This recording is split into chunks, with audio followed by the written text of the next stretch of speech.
ნომერი 10 ლევან კობიაშვილი და ნომერი 11 ვლადიმერ დვალიშვილი.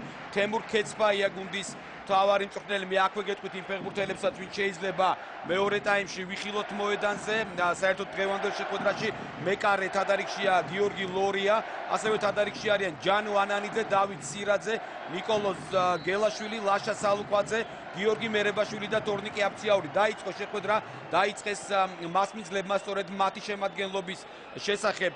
მეკარე ნომერი 13 მიხალის სიფაკისი, შემდეგ ნომერი 2 იურკას სეიტარიდისი, ნომერი 4 ნიკოს პირიპოლუსი, ნომერი 7 გეორგიოს სამარასი, ნომერი 8 ავრაამ პაპადოპულოსი, ნომერი 10 გიორგიოს კარაგუნისი, გუნდის კაპიტანი, ნომერი 14 დიმიტრის სალპინგიდისი, ნომერი 15 ვასილის ტოროსიდისი, 17 ტეოფანოს გეკასი, ნომერი 19 სოკრატის პაპასტოპულოსი და ნომერი 21 კოსტას კაცურანისი. თავარი მწვრთნელი ფერნანდო სანტუში. ესეთია ის 11 ფეხბურთელი, რომელიც მწვრთნელებმა გამოიყვანეს მოედანზე. გეტყვით, რომ შეხვედრას ჯიან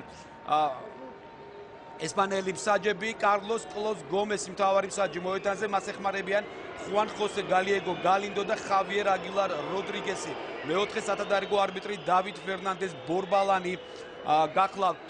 მაშასია ეს რაც საუბარი იმაზე, რომ განსაკუთრებული მნიშვნელობის არის დღევანდელი შეხვედრა, ალბათ ძალიან შორს აგვიყვანს. ეს არის სასტარტო მატჩი და სასტარტო შეხვედრაში წარმატება ყოველთვის ძალიან მნიშვნელოვანია. როგორც ლაშა დვალიშვილმა აღნიშნა და ამის შესახებ ინფორმაცია ჩვენ გქონდა, ნაყოფიერი შეკრება გაიარა საქართველოს ეროვნულმა ნაკრებმა. კმაყოფილია მთავარი მწვრთნელი, კმაყოფილები არიან თვითონ ფეხბურთელები და იმედია ეს ყველაფერი მოედანზე გამოჩნდება და დღეს საქართველოს ნაკრები ითამაშებს ღირსეულად პირეოსის გეორგიოს კარიასკაკისის სტადიონზე. მე აქვე გითხარით და გეტყვით, რომ პარალელურად მიმდინარეობს მატჩი ლატვია-ხორვატია. პირველი ტაიმი დასრულდა, ხორვატებმა ტაიმის ბოლოს გაუტანეს რიგაში სკონტო სტადიონზე ლატვიის ნაკრებს და იგებენ შეხვედრას. სხვა მატჩების შედეგებს ოდნავ მოგვიანებით მე შევეხები, აუცილებლად მანამდე კი თვალყური მივადევნოთ. საქართველოს ნაკრების შემადგენლობა ძალიან საინტერესოა. ალბათ თუ რა განლაგებით გამოვიდა საქართველოს ნაკრები, ჩვენ შემოგთავაზეს ბერძნებმა ტაქტიკური მონახაზი, მაგრამ არც ჩემთვის წარმოუდგენელი იყო მსგავსი ტაქტიკით საქართველოს და უბრალოდ ფეხბურთელები რამდენად იციან ბერძნებმა ქართველი ფეხბურთელების შესახებ, ძალიან არეული იყო ეს ტაქტიკური მონახაზი და მსგავსი ნამდვილად არ იქნება. უბრალოდ დავაკვირდეთ და მატჩის ბოლობისას ალბათ ჩვენ თვითონაც ძალიან კარგად გავერკვევით თუ ვინ სად რომელ პოზიციაზე თამაშობს. ფერნანდო სანტუშისათვისაც ძალიან მნიშვნელოვანია, რა თქმა უნდა, დღევანდელი შეხვედრა. ეს არის პირველი ოფიციალური მატჩი. ოტო რეხაგელის ერა საბერძნეთის ეროვნულ ნაკრებში დასრულდა 9 წლის შემდეგ. სახიფათო ეპიზოდში შეიძლება გამოვიდეს იაშვილი დარტყმა და გაიხსნა ანგარიში საქართველოს ეროვნულმა ნაკრებმა მესამე წუთზე. გაიტანა გოლი ბერძნების შეცდომის შედეგად დაწინაურდნენ ქართველი ფეხბურთელები.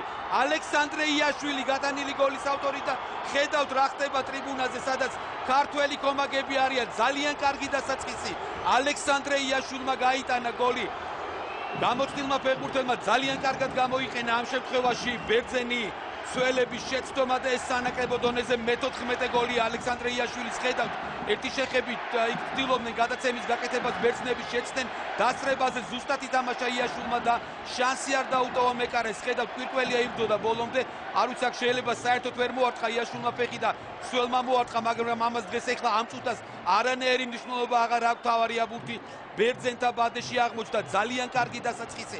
ხედავთ, მეკარე მიხალის სიფაკისი, რომლის გამოჩენაც მოულოდნელი იყო ძირითად შემადგენლობაში, უხეშად შეცდა და ქართველმა ფეხბურთელებმა გახსნეს ამ შეხვედრაში ანგარიში. 0-1 საკმაოდ კარგი დასაწყისი. უკვე მესამე წუთზე ალექსანდრე იაშვილი გახდა გატანილი გოლის ავტორი. ძალიან კარგი დასაწყისია, ალბათ უკეთეს ვერც ვინატრებდით, იმედია ყველაფერი ასე კარგად გაგრძელდება. მე არ ვიცი, უნდა გითხრათ, დიდი ხანია ვადევნებდი მატჩის დაწყებამდე რეპორტაჟს და უყურებდი თუ რა ხდებოდა სტადიონზე და ძალიან ცუდად შეხვდა ბერძენი გულშემატკივარი თემურ ქეცფაიას გამოცხადება. ძალიან კარგად იცით, რომ ოლიმპიაკოსის მთავარი მწვრთნელი იყო თემური. გასულ სეზონში აქ შორიდან არაზუსტი დარტყმა გასულ სეზონში და მოხდა ალბათ უპრეცედენტო შემთხვევა ადამიანი გუნდიდან გაუშვეს მას შემდეგ, რაც არც ერთი გოლი არ ჰქონდა მის გუნდს გაშვებული. 6 თამაშიდან 5 მოიგო, 1 ფრე დაასრულა და ამის შემდეგ მას დაატოვებინეს გუნდი აბსოლუტურად გაუგებარი მიზეზის გამო და თემურ ქეცფაიას გამოცხადებას ადგილობრივი კომაგი სტვენით შეეგება და ალბათ ეს ერთგვარი გამაგიზიანებელი უნდა იყოს ქართველი ფეხბურთელებისათვის და ისინი ალბათ